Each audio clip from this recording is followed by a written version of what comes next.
안녕하세요. 책 읽어주는 여자 에젤 강미경입니다. 우리가 생각하는 것 이상으로 우리 삶에서 일어나는 온갖 문제의 배후에는 악한 영, 귀신의 영향력이 있다고 봐도 무리가 아닌데요.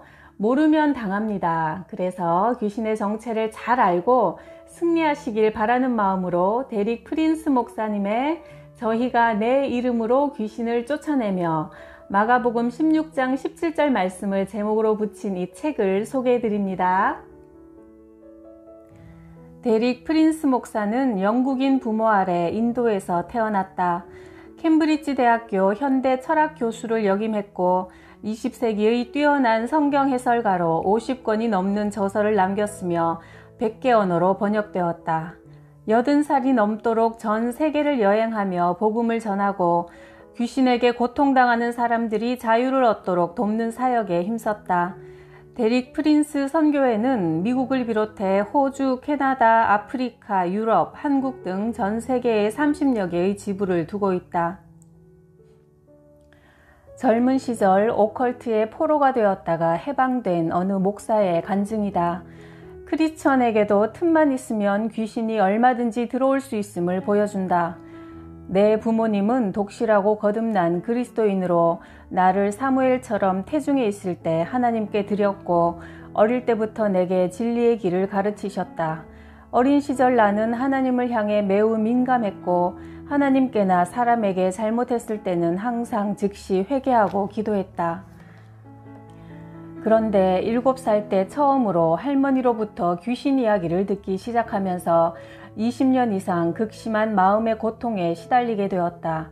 초등학교 때는 에드가 알렌 포의 공포소설에 탐닉했고 TV 드라마나 영화도 공포물만 즐겨보았다. 그 이후 가끔 걷잡을 수 없는 분노에 사로잡히곤 했는데 11살 때 하나님께 화를 내면서 나 혼자 내버려 두고 내 삶에 관여하지 마시라고 말했다. 그리고 자주 작은 동물들을 사서 고문하여 죽였다. 순전히 충동적으로 이런 짓을 했는데 몇 년 후 이런 행위가 주술의 필수 요소라는 것을 알게 되었다. 평소에 나는 동물을 사랑해서 수의과 의사가 되고 싶었는데 말이다. 게다가 나는 목사님들의 면전에서 그들을 증오한다고 소리치곤 했다. 어떤 훈계나 회초리도 나를 제어하지 못했다. 하나님과 교회, 그리스도인들, 선생님, 모든 형태의 권위, 특히 아버지와 어머니에 대한 증오가 나를 지배했다. 내 존재의 다른 부분, 내 마음 한쪽에서는 친절하고 사랑이 많은 사람이 되길 원했으면서도 말이다. 마침내 25살에 예수님을 구원자로 영접했지만 분노와 증오가 불쑥불쑥 올라와 그 스트레스로 술과 음식을 마구 먹어댔다. 키 172에 몸무게가 100kg이 되었다. 물론 나는 신실한 크리스천이었다. 몇 시간 동안 길 잃은 영혼들을 위해 울기도 하고 성경 구절을 외우고 말씀을 전하고 가르쳤다.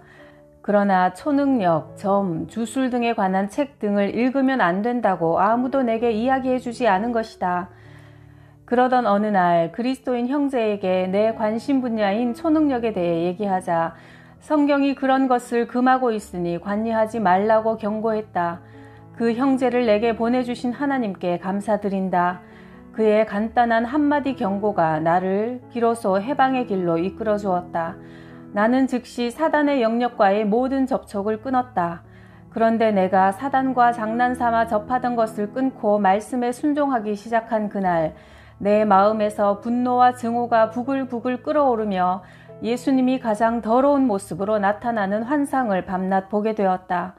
행복한 결혼 생활을 하고 있었음에도 불구하고 자위행위를 멈출 수 없었고 가장 괴로운 문제는 동성애 욕구였다. 나는 결코 동성애 행위를 하지는 않았지만 끊임없이 남자와 성관계하는 생각에 시달렸고 여자처럼 옷을 입고 싶고 여자처럼 행동하고 싶은 욕구와 싸워야 했다. 내 안에 두 개의 마음이 있었는데 하나는 영혼을 사랑하고 하나님을 찬양하며 섬기기를 갈망하는 것이었고 다른 하나는 더러운 생각과 욕망으로 나를 더럽히고 예수님을 모독하고 성도들을 저주하는 것이었다. 나를 도와줄 수 있는 사람이 있었다면 나는 기꺼이 이 모든 사실을 털어놓았을 것이다. 하지만 내가 아는 사람 중에 내 문제를 다룰 힘이 있는 사람은 아무도 없었고 심지어 내 말을 들어줄 사람조차 없었다. 그래서 나는 이 모든 고통을 비밀로 가슴속에 묻어두어야 했다. 그러다가 1969년 아내와 내가 축사 집회에 참여하게 되었다. 목사님이 그리스도인들에게도 귀신이 있을 수 있다고 설명했을 때 나는 부인하지 않았다. 내 문제에 대한 해답을 발견했다는 사실에 뛸 듯이 기뻤다. 한 형제가 내게서 악한 영이 떠나도록 예수 그리스도의 이름으로 명령했을 때 나는 실제로 귀신들이 뱃속에서 올라와 내 입을 통해 하품과 한숨으로 빠져나가는 것을 느꼈다. 그날 이후로 오늘까지 자유행위를 하지 않게 되었고 걷잡을 수 없이 끓어오르던 분노와 증오심도 사라졌다. 비로소 부모님을 사랑으로 따뜻하게 안아드릴 수 있었다. 몇 달 동안 나는 날아갈 듯한 기분으로 살았다. 그런데 어느 날 새벽 2시쯤 귀신이 괴롭히기 시작해 잠이 깼다. 해방은 일시적인 것이었다. 오컬트에 참여한 죄는 하나씩 이름을 대면서 관계를 끊어야 한다는 데릭 프린스 목사의 설교 테이프를 듣게 되었다. 나는 그렇게 구체적으로 하나씩 귀신의 이름을 부르며 쫓아내는 일은 하지 않았던 것이다. 어느 날 조지아주 콜럼버스에서 알리바마주 몽고메리로 160km가 넘는 거리를 운전하는 중에 귀신들이 끔찍하게 나를 괴롭히는 순간 나는 전심으로 예수님의 이름을 외쳐 불렀다. 그러자 예수님은 내가 어릴 때 귀신 이야기를 들으면서 귀신들이 처음으로 내 몸 안에 들어온 사건을 환상으로 보여주셨다.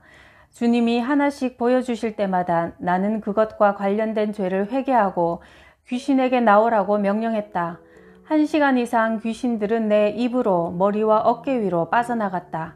몽고메리에 도착했을 때 나는 완전히 녹초가 되어 있었다.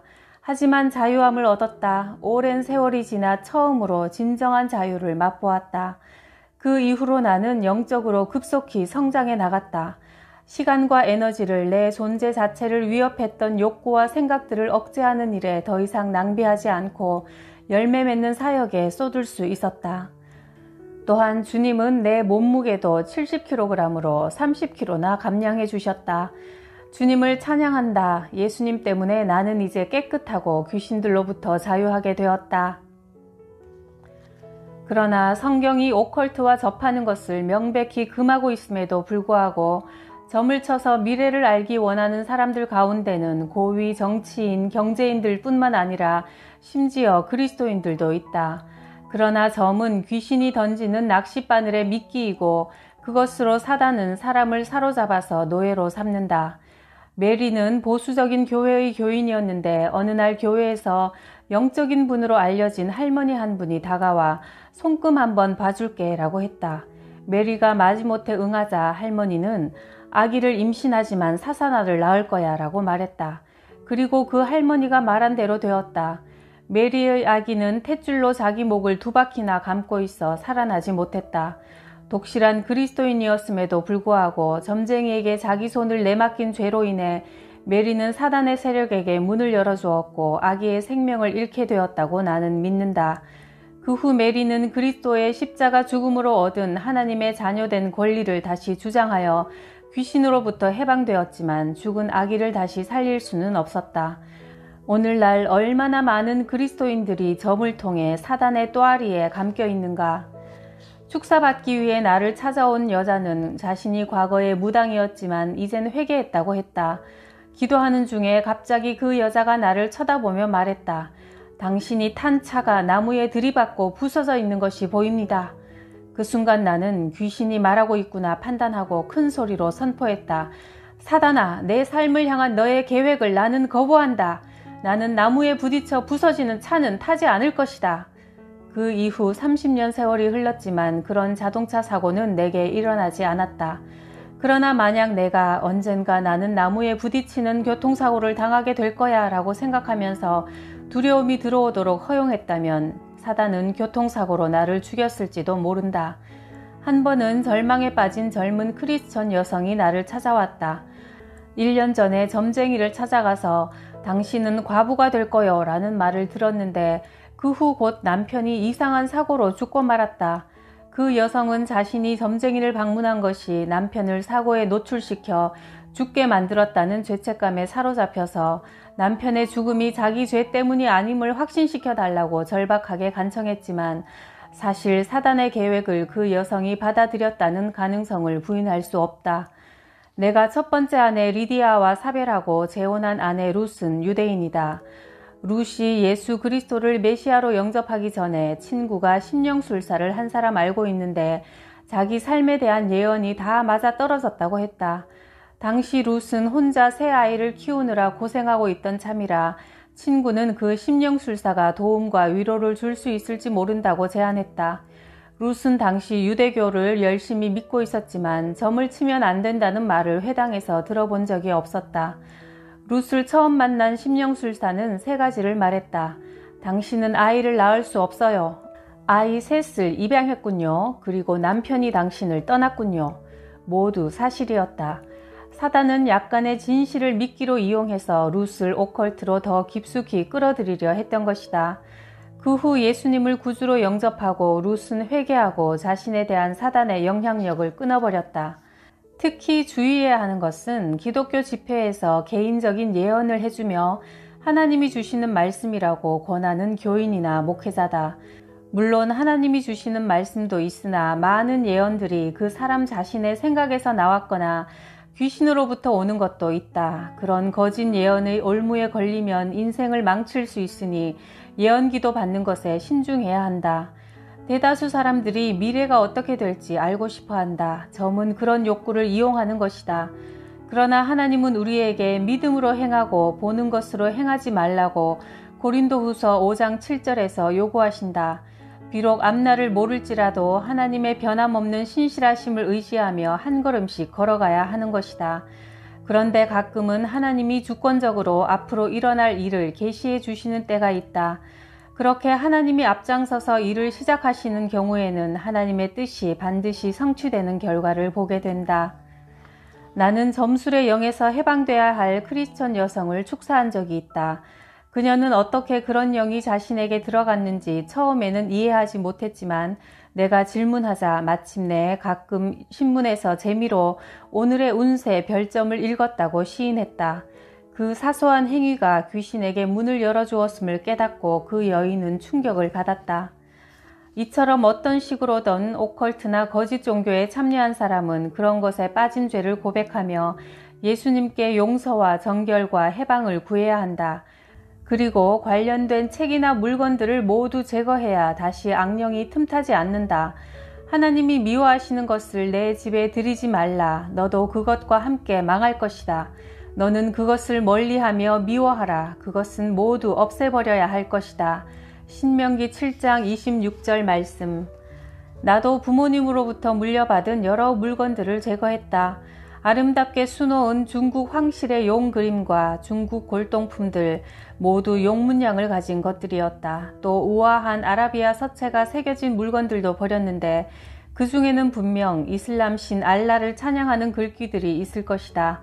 이것은 내 주변의 영적 기류를 극적으로 바꾸었다. 어떤 종류든지 오컬트에 관련된 것을 우리 삶에서 제거해야 영적 평안을 누릴 수 있다. 마귀는 사람의 가장 연약한 순간과 가장 연약한 곳을 노린다. 악령이 우리에게 들어오는 통로는 크게 7가지로 볼 수 있다. 첫째, 오컬트나 거짓 종교 행위를 통해 직계조상 30명 가운데 아무도 어떤 형태의 오컬트나 거짓 종교에 전혀 관련되지 않았다고 장담할 수 있는 사람은 아마 없을 것이다. 하나님이 싫어하시는 우상 숭배하는 부모의 삶에 역사하는 악한 영들 때문에 아기들이 태어나기도 전에 귀신이 들어있는 것을 나는 자주 보았다.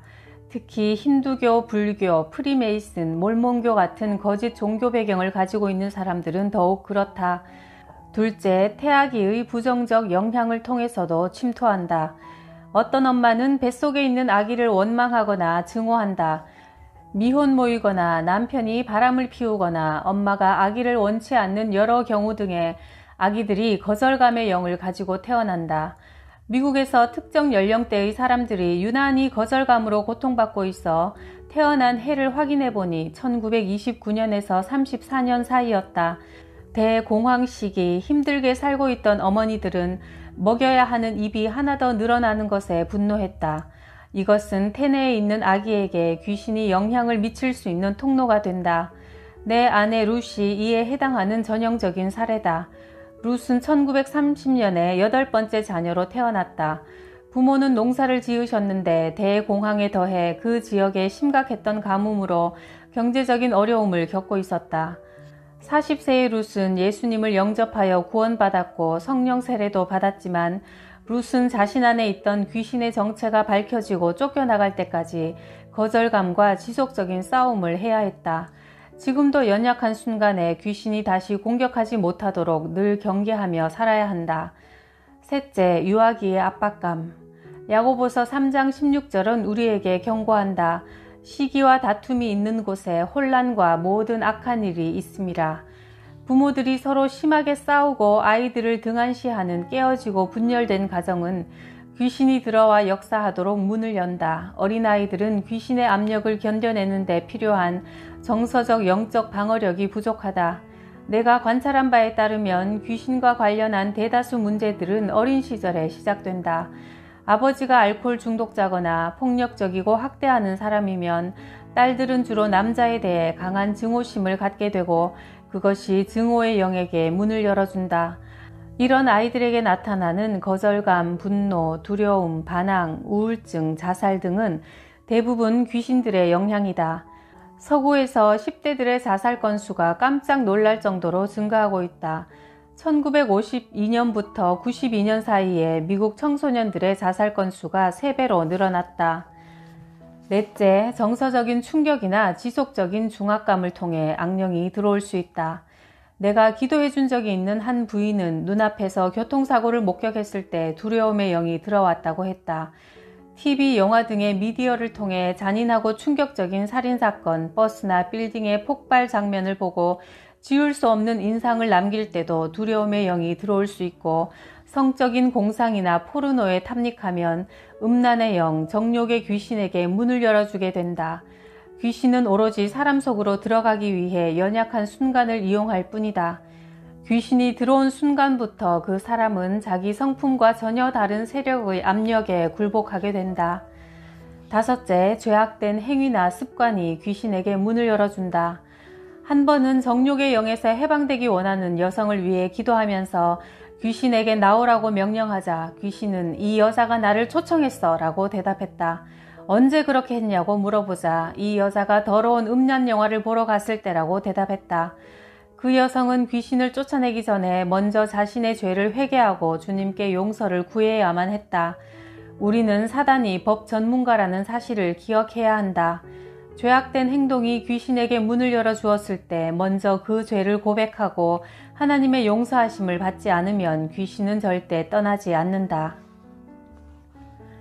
거짓말, 가게에서 물건 훔치기, 시험 칠 때 부정행위 등의 죄도 귀신의 통로가 된다. 특히 죄악된 행위를 반복하다가 습관으로 자리 잡은 경우 반복되는 간음, 외설물을 보는 행위 같은 은밀한 죄는 반드시 귀신에게 문을 연다. 대화할 때 습관적으로 과장하는 것도 거짓말하는 영에게 문을 열게 된다. 여섯째, 무분별한 안수 행위도 귀신의 통로가 될 수 있다. 기도할 때 사람에게 손을 얹는 것은 강력한 영적 행위이므로 두 사람의 영 사이에 상호작용이 이루어져 초자연적인 능력이 풀어질 수 있다. 그 능력은 성령으로부터 나올 수도 있고 귀신으로부터 나올 수도 있기 때문에 바울은 아무에게나 경솔히 안수하지 말고 다른 사람의 죄에 간섭하지 말며 내 자신을 지켜 정결하게 하라고 디모데전서 5장 22절에서 지침을 준다. 우리의 영이 다른 사람의 영과 교통하는 것에 언제나 신중해야 한다는 뜻이다. 내 아내 룻의 간증이다. 1971년 나는 은사주의 집회에 참여했는데 강사가 치유 기도를 받고 싶은 사람은 일어서라고 했다. 나는 심한 감기를 앓고 있어서 일어났다. 강사는 아픈 사람 주위에 앉아있는 사람들에게 손을 아픈 사람에게 얹고 치유 기도를 하라고 하자 4-5명의 사람들이 나를 위해 안수 기도했다. 다음날 아침 일어났을 때 감기 증상은 조금 나아졌지만 손가락이 오그라들고 뻣뻣하며 통증이 심했다. 즉시 어젯밤에 관절염을 앓고 있는 누군가가 내게 손을 얹었구나 하는 생각이 들었다. 내가 관절염의 영을 꾸짖으며 한참 기도하자 모든 증상이 사라졌다. 그때 나는 믿은 지 1년도 안 된 신자였는데 그 일을 통해 안수는 신중하게 받아야 한다는 교훈을 가르쳐 주신 하나님께 정말 감사하고 있다. 7번째, 무익한 말로도 귀신을 불러들일 수 있다. 정말 지긋지긋해, 싫어 등의 부정적인 말도 어둠의 영에게 문을 열지만 특히 죽음과 관련된 말은 더욱 위험하다. 일시적인 슬픔과 낙심 때문에 흔히 죽고 싶다, 죽는 게 차라리 낫겠어 라고 말하면 사망의 영을 직접 초대하는 셈이다. 예수님도 이에 관해 엄하게 경고하셨다. 내가 너희에게 이르노니 사람이 무슨 무익한 말을 하든지 심판날에 이에 대해 신문을 받으리니 네 말로 의롭다 함을 얻고 네 말로 정죄함을 받으리라. 마태복음 12장 36절 37절 말씀. 1970년대 아내 리디아와 나는 수많은 사람들에게서 귀신을 쫓아내는 축사 사역을 하면서 영광스러운 승리를 많이 목격했다. 한 번은 특히 강력했던 집회를 마치고 교회에서 마련해준 숙소로 돌아가는데 리디아가 엘리베이터 타기를 거절하고 4층까지 걸어 올라가려 했다. 엘리베이터를 타면 불편해요 라고 대답했지만 내가 이유를 묻자 리디아는 5살 때 있었던 사건을 떠올렸다. 고모집 계단 밑에 있는 붙박이장에서 놀고 있었는데 고모가 장이 열린 것을 보고 문을 닫고 자물쇠를 걸었다. 어둠 속에 혼자 갇힌 것을 알고 리디아는 극도의 공포에 사로잡혀 비명을 지르며 문을 세차게 두드렸다. 고모가 달려와 리디아를 구해냈지만 그 잠깐 사이에 폐소 공포증, 막힌 공간에 대한 두려움의 영이 리디아에게 들어간 것이다. 리디아의 문제가 두려움의 영인 것을 알고 나서 우리는 함께 기도했고 리디아는 그 영으로부터 완전히 벗어날 수 있었다. 그 후 아내는 엘리베이터를 타는데 아무 두려움을 느끼지 않았다. 그렇게 많은 사람들의 축사를 도왔던 리디아 자신이 축사가 필요했다는 사실에 우리 둘 다 깜짝 놀랐다. 만약 우리가 그날 밤 기도하지 않았다면 리디아는 그 영역에서 늘 사로잡혀 살았을 것이다. 성숙한 그리스도인이라도 그 내면의 어느 한 부분에서는 악한 영과의 싸움이 있을 수 있다는 사실을 인정해야 문제를 해결할 수 있다. 나의 2번째 아내 룻도 많은 사람들을 귀신으로부터 자유케 하는 사역에 적극적으로 참여했지만 룻 역시 귀신과의 싸움에서 완전히 자유롭지는 못했다. 어느 날 아침 우리는 늘 하던 것처럼 침대에 앉아 성경을 읽고 있었다. 그때 룻이 과거 유대교를 믿었을 때 유대 문화 안에 있는 인본주의적 요소에 얼마나 강하게 영향을 받았는지 이야기하며 인본주의도 악령의 영향일까요? 하고 내게 물었다. 룻이 예수 그리스도 이름으로 명하노니 인본주의의 영은 내게서 떠나갈지어다 명령했을 때 룻의 몸이 격렬하게 진동했다. 만약 내가 붙들지 않았다면 침대 아래로 굴러 떨어졌을 것이다. 그 영이 쫓겨나가자 룻은 몸을 바로 가누고 하나님을 찬양하며 경배하기 시작했다. 그토록 추상적이고 지적으로 보이는 것이 이렇게 강력한 물리적 반응을 일으킬 수 있다는 사실에 우리 둘 다 깜짝 놀랐다. 인본주의는 오늘날 세계적으로 가장 강력하게 역사하고 있는 사단의 세력 가운데 하나이며 궁극적으로 앞으로 적 그리스도가 등장하게 하는 길을 열게 될 것이다. 나 역시 오컬트에 빠진 적이 있다. 나는 20대 인도와 관련된 모든 것에 매료되어 캠브리지 대학교에서 공부할 때 요가 수행자가 되려고 했다. 그러나 아무리 열심히 노력해도 내가 추구한 해방감이나 성취감을 결코 얻을 수 없었다.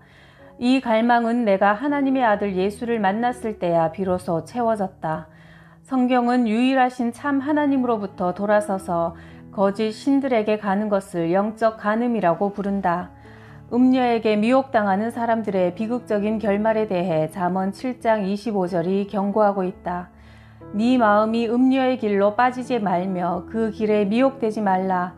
여자가 많은 사람을 상하여 쓰러지게 하였나니 그에게 죽은 자가 헤아릴 수 없이 많다. 그의 집은 스올, 지옥의 길이며 죽음의 방으로 내려간다.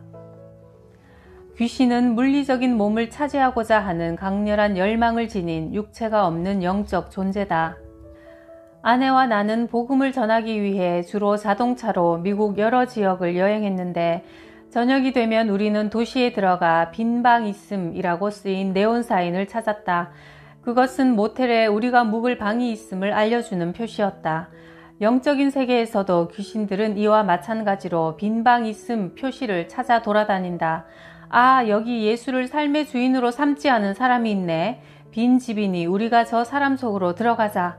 이런 영적인 현실에서 우리에게 보호수단은 오직 하나, 예수 그리스도를 삶의 모든 영역의 주인으로 모시는 것이다.